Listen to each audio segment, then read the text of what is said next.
Okay, I want to ask now about the difference between perspectives that is embodied by the movement that centered around Chandra Prasad Bhat in Chamoli and the movement that centered around the movement, the movement that surrounded Terry and Himal Gati, with you and with Negiji and Prasoon, Kanwar Prasoon and others. Could you develop that a little bit for us? You know, the movement in the beginning was an economic movement. Because people thought that the forest wealth of this area should be utilized for the benefit of the local people. And we were against the contractors and export of forest products from here. And it is why Chandi Prasad ji set up a small unit for making half-finished cricket bats. And that was the Dasholi Gram Swaraj, yes, by Dasoli which he founded. Yes, in Dasoli Gram Swaraj. And that was centered in Chamoli. That was in Chamoli. But as we proceeded further, and it developed into an ecological movement. I see. In Himal Ghati especially, and there were several other things. Pulling out the blades from the pine trees, which were put there in order to extract resin from those trees. I see. So in this way, it developed from an economic to an ecological movement.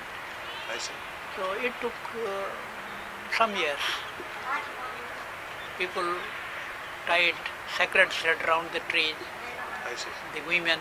So, this was. I see. Okay.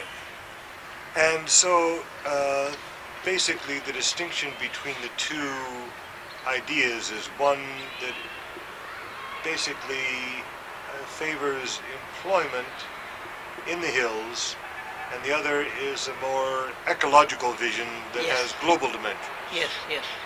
I see.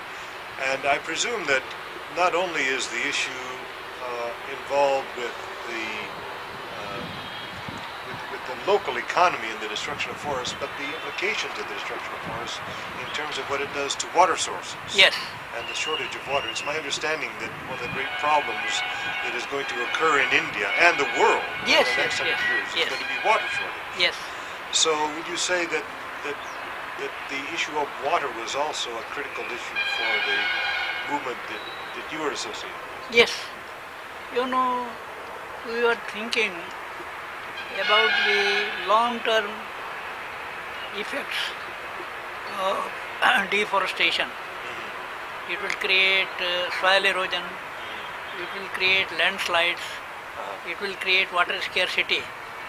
And so we thought that water is more important than timber. So trees should be protected for water. And one thing which we could not do, even after the ban on felling of trees by Mrs. Indira Gandhi, because she was very far-sighted and ecological minded, we wanted the land use of Himalaya to be changed. Tree farming all over the Himalaya. Tree farming. People should be given employment in the shape of planting trees of nuts, edible seeds, oil seeds, flowering trees for honey, seasonal fruits, fodder trees, fiber trees. A standing tree should perform the ecological functions and also economic in the sense that people may get its products. Because a question arose between economy and ecology. And then I said that ecology is permanent economy. That economy which is built by felling trees, that is temporary economy. But we should think in terms of permanent economy, and that is through tree farming in the Himalaya. I see. So tree farming was intended not only to provide food, fuel, fodder, fiber, fertilizer, but also to provide stability for the environment, which is extremely elevated in scale. You know, our first priority was water, soil, oxygen. It is why the slogan of the movement was, what do the forest bear? Soil, water and pure air. Soil, water and pure air are the basis of life. So this is the basic difference. One is that hill people getting employment from the trees by cutting the trees, and my vision was that this Himalayan forests are the factories of soil manufacture for the plains. These are the permanent reservoirs, water reservoirs. Water reservoir. Yes. And these are the sources of oxygen. So the difference is between short-term gains and permanent gains. I see. And I take it that by permanent economy, you mean an economy that is going to sustain the people for an indefinite length of time. Yes, because yes. And that also relates to the issue of the Terry Dam, Yes. which is a temporary solution. Yes, temporary solution of a permanent problem. Yes.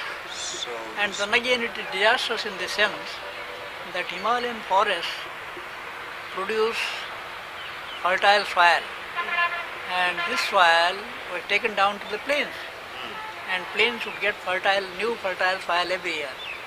But by building the dam, the soil is trapped in the dam, I see.